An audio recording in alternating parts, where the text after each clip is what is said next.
Assalamualaikum warahmatullahi wabarakatuh. Apa kabar semuanya? Di konten kali ini saya akan berbagi tentang pengalaman saya dan apa yang saya lihat dari konflik yang terjadi di Palestina saat ini.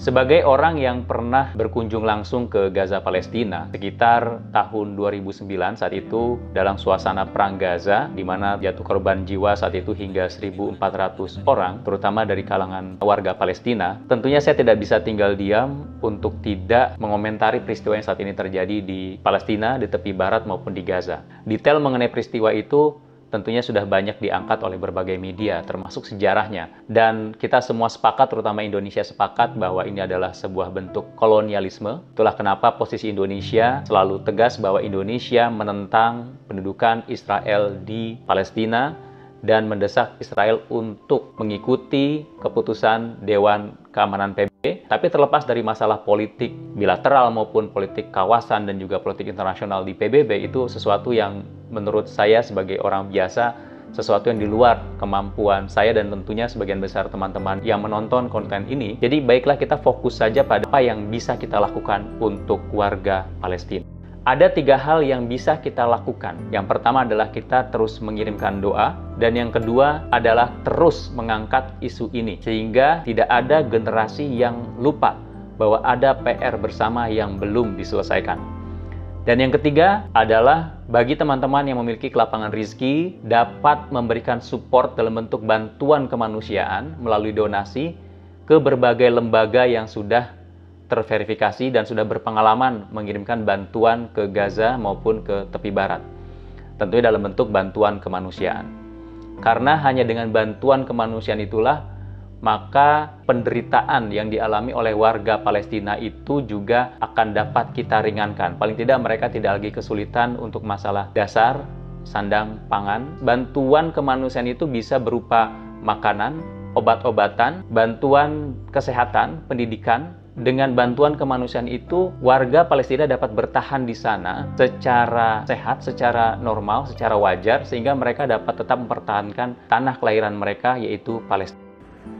Ketika tahun 2009 saya ke Gaza, saat itu saya berangkat mengikuti rombongan tim kemanusiaan Indonesia. Kami datang ke sana membawa bantuan kemanusiaan titipan dari bangsa Indonesia, dari rakyat Indonesia, sekitar lebih dari 2 miliar rupiah, terutama untuk bantuan kemanusiaan dalam bentuk obat-obatan. Pertama kita berangkat menuju Aman dan menuju tepi barat, karena posisi Palestina ini agak sulit. Dia itu terpecah menjadi 2, satu ada di Gaza, tepi barat berbatasan langsung dengan Mesir, di mana dulu memang kawasan itu dikuasai Mesir. Kemudian satu lagi adalah tepi barat, dan itu berbatasan langsung dengan Yordania. Nah, kami pertama kali berangkat menuju Aman, Yordan, untuk mengirimkan bantuan ke tepi barat. Nah, setelah bantuan dikirimkan ke tepi barat, kami harus menuju Gaza, karena lagi-lagi karena terpisah kita harus memutar, dan karena di Gaza tidak ada jalur penerbangan, tidak ada bandara yang aktif, maka mau tidak mau kami melalui jalur darat, dan itu tidak bisa memotong lewat Israel. Kita harus memutar dari Yordan, kita ke Teluk Aqaba, menyeberang dan menuju Mesir, kemudian kita menuju kota Kairo, dan dari kota Kairo kita berangkat menuju El Arish, kemudian dari El Arish kita menuju Rafah, perbatasan Mesir Palestina. Dan di perbatasan itulah kami menyerahkan bantuan ke warga Palestina. Nah, kemudian setelah beberapa lama tertahan di perbatasan Palestina, akhirnya kami dapat memasuki kawasan Gaza saat itu dan bisa melihat langsung bagaimana kondisi warga Gaza, Palestina.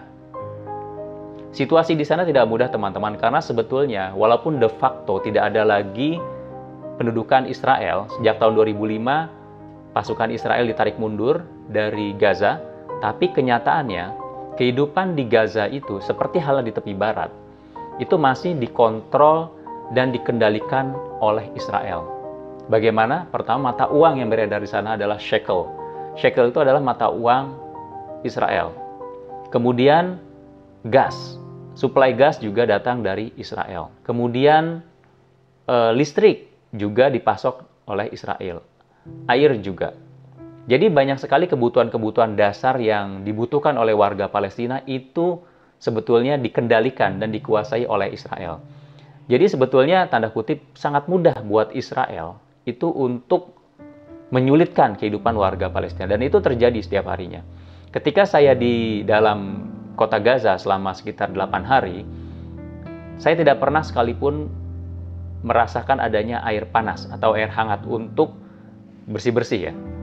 Dan saat itu adalah musim dingin. Suhu di sana sekitar 0 derajat. Kadang minus, kadang plus. Sekitar 4 derajat, 0 derajat. Karena waktu itu adalah musim dingin di awal tahun 2009. Jadi teman-teman bisa bayangkan di situasi yang dingin seperti itu, kehangatan yang dapat mudah ditemukan di negara-negara yang beriklim dingin itu sulit ditemukan di Gaza maupun di tepi barat. Karena pasokan listrik, gas ke rumah-rumah itu sangat minim. Karena itu lagi-lagi dikontrol oleh Israel. Jadi di sana itu orang wudhu dengan air dingin, orang mandi dengan air dingin. Air yang sangat dingin, bukan hanya dingin, tapi sangat dingin. Dan buat saya sendiri itu sangat menyiksa, karena apalagi saya adalah orang yang besar di iklim tropis. Wudhu dengan air dingin itu adalah sebuah tantangan tersendiri.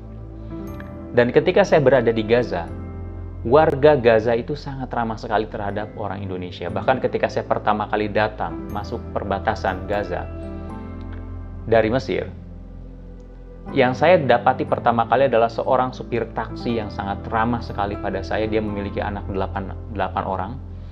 Dan dia menawarkan saya untuk berkunjung ke rumahnya, dia akan menjamu saya dengan baik. Namun karena waktu itu adalah tugas dari kantor untuk liputan perang saat itu, maka saya tidak bisa memenuhi undangan itu.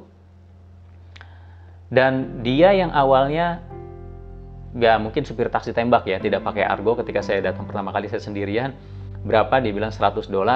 Kemudian saya tawar, saya bilang saya dari Indonesia. Dan apa yang dia lakukan? Dia langsung meng-cut dari $100 menjadi $70. Memang relatif cukup mahal sebetulnya, tapi saya dapat memahami karena saat itu situasi sedang perang. Jadi sangat sulit untuk mendapatkan moda transportasi. Apalagi saat itu saya masuk ke kawasan Gaza hampir sore hari, jadi sudah mulai sedikit gelap. Akhirnya saya naik taksi itu dan saya diterima dengan sangat baik oleh supir taksi itu, dijelaskan di sepanjang jalan bagaimana situasi di Gaza setelah ditarik mundurnya pasukan Israel sejak tahun 2005. Dari Rafah, kemudian ke Beit Hanun, Khan Yunis, dan juga akhirnya tiba di kota Gaza.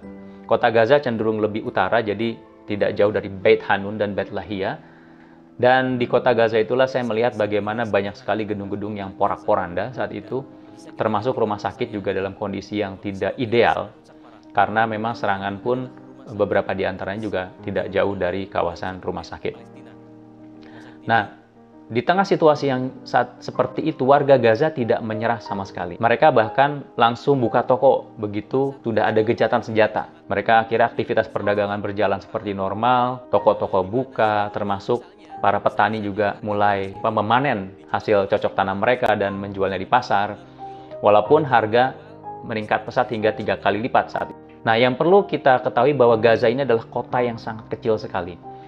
Bahkan dia itu bisa dibilang luasnya sekitar 140 mil persegi dan jauh lebih kecil dibandingkan kota Jakarta. Dan dia memiliki penduduk saat ini sekitar 2 juta. Jadi itu sangat padat sekali teman-teman. Dengan di kawasan utara itu ada laut, tapi lagi-lagi lautnya juga dikontrol oleh Israel. Dan di sebelah utara Beit Hanun, Beit Lahia, di pinggir-pinggiran itu biasanya digunakan oleh warga Gaza untuk bercocok tanam. Kebetulan kawasan Gaza itu juga kawasan yang cukup subur. Nah, maka yang saya lihat di sana adalah warga Gaza itu berusaha semaksimal mungkin untuk memenuhi kebutuhan sehari-harinya dengan lahan yang sangat terbatas itu, sementara populasi penduduk yang sangat tinggi sekali.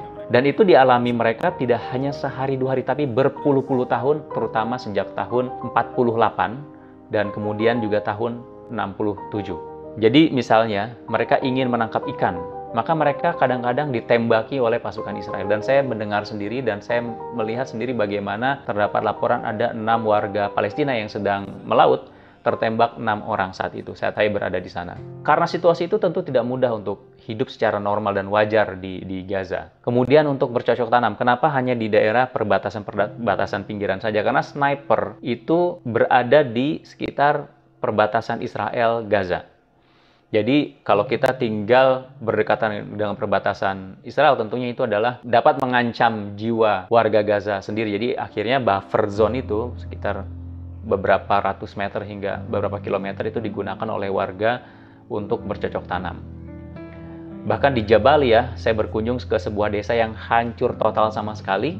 Semua bangunannya runtuh dan tidak mungkin untuk tinggal di sana lagi. Itu cukup dekat dengan perbatasan Israel. Karena saat itu ketika perang Gaza, pasukan Israel masuk ke kawasan Gaza dan memang langsung menyerang langsung pasukan perlawanan dari Gaza. Di tengah situasi yang sulit seperti itu, bahkan warga Gaza berlomba-lomba untuk menjamu kami. Misalnya saja ada seorang dokter, dia kebetulan menikah dengan warga Rumania.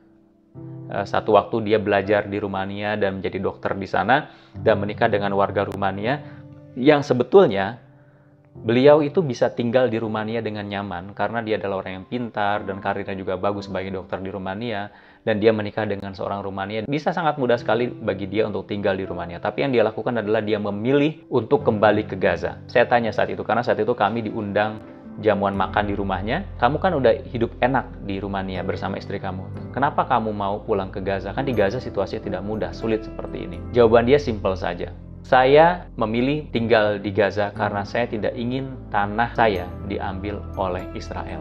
Mungkin teman-teman berpikir ya, kenapa sih warga Gaza tidak keluar saja dari Gaza, mereka mengadu nasib di luar negeri dan mungkin dapat memiliki penghidupan yang jauh lebih baik? Karena strategi dari Israel dari dulu sampai sekarang adalah mereka perlahan-lahan mencaplok tanah yang ditinggali oleh warga Palestina. Itu juga yang terjadi di Sheikh Jarrah, di mana dia secara sadar mencaplok lahan yang jelas-jelas dimiliki oleh warga Palestina. Jadi kalau misalnya warga Palestina ini berangkat ke luar negeri, hijrah atau eksodus, maka akan sangat mudah sekali bagi warga Israel mengambil perlahan-lahan tanah yang ada di Palestina. Dan kita bisa lihat dari peta yang saya tampilkan saat ini, dari tahun ke tahun, kawasan yang dikuasai oleh Israel itu semakin meluas, semakin membesar, sementara lahan yang tanda kutip dikuasai oleh warga Palestina semakin menyempit. Maka dokter ini memilih untuk bertahan di Gaza walaupun situasi tidak mudah untuk mempertahankan tanah kelahirannya, tanah bangsanya, bangsa Palestina. Saya tidak hanya sekali dua kali diundang, saya berkali-kali diundang di sana. Saya bisa tidak makan sepenuhnya dari uang saya sendiri karena warga sana seperti berlomba-lomba untuk mengundang saya dan teman-teman saya yang kebetulan berada di sana saat itu. Itulah situasi bagaimana warga Gaza.